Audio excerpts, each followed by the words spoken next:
The experience we've had on previous racing games has really helped us bring the core racing to the next level.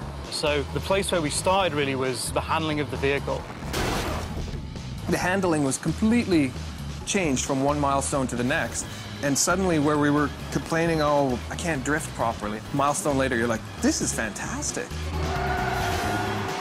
The racing group on our team has been working on the handling, the physics. Our game is much more physical than some other kart racers, so there's such a huge physics component in it. For example, the kart mass is 300, so change that to 400, enter that into the game, and then instantly the game will update, and the car will be different.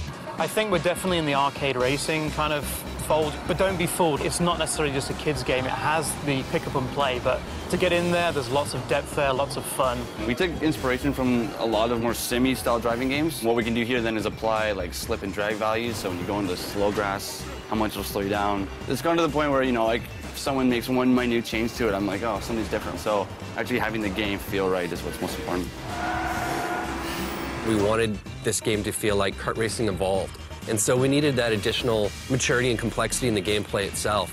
So we've added in some new moves like side swiping, wall riding, and the drifting, you're really able to, with the steering and counter steering, to really kind of pick your lines, stay with those lines, and almost go beyond what you'd actually think would be doable, which is pretty cool.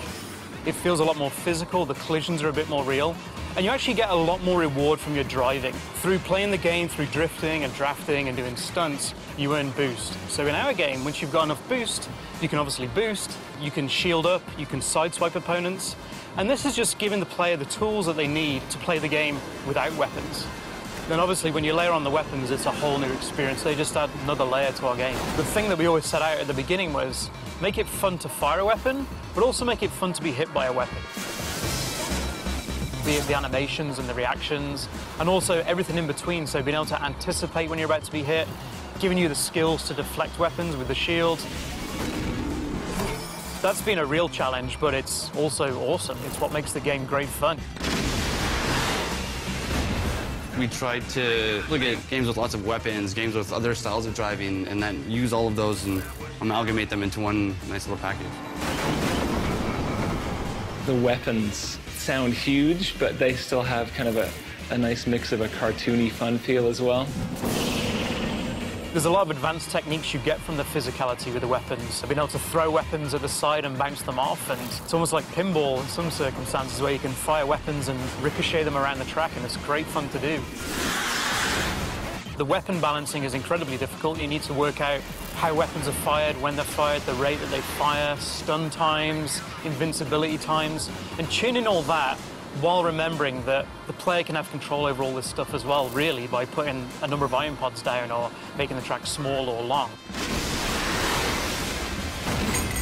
If I'm testing a particular feature, a weapon, I'll load up like an easy track and then maybe a more complicated track to make sure it kind of holds up in both spaces. We'll set up like a 12-player online race, and people will get weapons, and we'll kind of set people in coordinated spots and make sure it's hitting where it's supposed to, and, you know, watching 12 screens, the weapon flashes by, so that kind of stuff.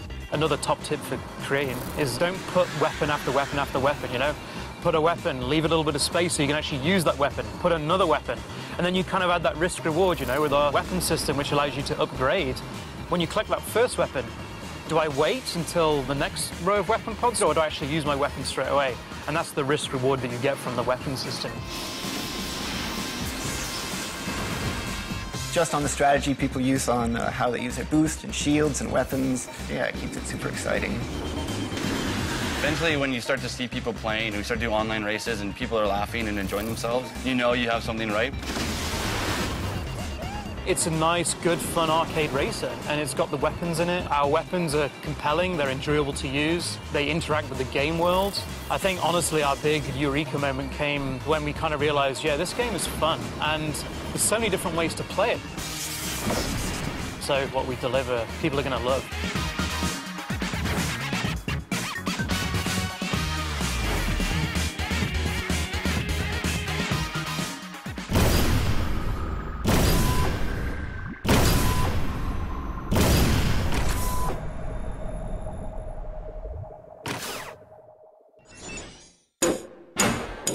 PlayStation